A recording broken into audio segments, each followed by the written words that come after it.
ناظرین، زینیے اب یہ حقیقت سمجھ چکی ہے کہ ضد، غصے اور دھمکیوں کے ذریعے وہ شہرام کا دل نہیں جیت سکتی، اسی لیے اس نے ایک نئی چال چلنا شروع کر دی ہے۔ وہ اچانک ایک بدلی ہوئی نرم مزاج اور خدمت گزار عورت بن کر سب کے سامنے آتی ہے۔ صبح سویرے اٹھ کر گھر کے کام کرنا، شہرام کے لیے ناشتہ تیار کرنا، نشاد بیگم کی خدمت کرنا اور ہر وقت اپنی پرانی غلطیوں پر شرمندگی ظاہر کرنا اب زینیے کا روز کا معمول بن چکا ہے۔ وہ بار بار سب سے کہتی ہے کہ اسے اپنی غلطیوں کا احساس ہو گیا ہے اور وہ واقعی بدل چکی ہے۔ شروع میں تو گھر والے اس کی باتوں پر یقین نہیں کرتے، لیکن آہستہ آہستہ نشاد بیگم کا دل نرم پڑنے لگتا ہے۔ انہیں محسوس ہونے لگتا ہے کہ شاید زینیہ واقعی توبہ کر چکی ہے اور اب ایک نئی زندگی شروع کرنا چاہتی ہے۔ دوسری طرف فریال خاموشی سے سب کچھ دیکھ رہی ہوتی ہے۔ وہ زینیہ کو سب سے بہتر جانتی ہے اور اس کے دل میں اب بھی یہ شک موجود ہے کہ اس اچانک تبدیلی کے پیچھے ضرور کوئی نہ کوئی مقصد چھپا ہوا ہے۔ فریال کو محسوس ہوتا ہے کہ زینیہ ابھی بھی شہرام کو حاصل کرنے کے خواب دیکھ رہی ہے اور موقع ملتے ہی کوئی نئی سازش کر سکتی ہے۔ اسی دوران شانزے اور فیروز جب شہرام کے گھر آتے ہیں تو زینیہ کو وہاں دیکھ کر حیران رہ جاتے ہیں۔ شانزے کو یہ بات بالکل ہضم نہیں ہوتی کہ اتنی تباہی مچانے کے بعد بھی زینیہ کو دوبارہ اس گھر میں جگہ مل گئی ہے۔ وہ اپنی ماں سے ناراضی کا اظہار کرتی ہے اور یاد دلاتی ہے کہ یہی وہ عورت ہے جس نے ان سب کی زندگیوں میں زہر گولا تھا۔ لیکن اب حالات پہلے جیسے نہیں رہے، کیونکہ شہرام نے زینیہ کو گھر میں تو رکھا ہے مگر اس کی حیثیت ایک اجنبی سے زیادہ نہیں۔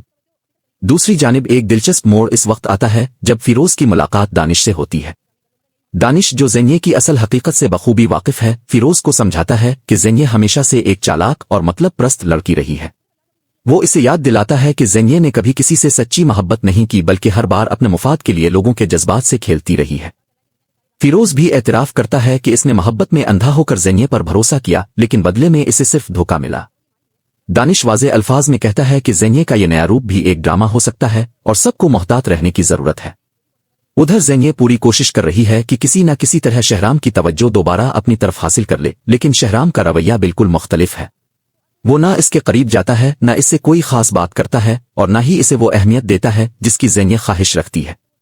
راتوں کو زینیہ اس کے انتظار میں جاگتی رہتی ہے مگر شہرام کی توجہ صرف فریال اور اپنے بیٹے پر مرکوز رہتی ہے۔ یہی بات زینیہ کو اندر ہی اندر جلا رہی ہوتی ہے۔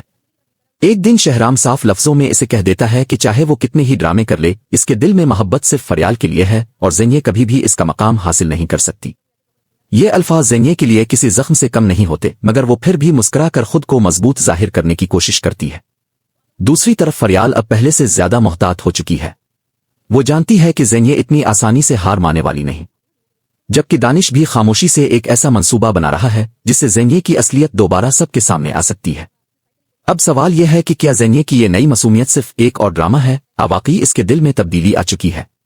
اور اگر یہ صرف ایک چال ہے تو کیا شہرام اور فریال وقت پر اس سازش کو سمجھ پائیں گے یا زینیہ ایک بار پھر ان کی زندگیوں میں طوفان لے آنے والی ہے؟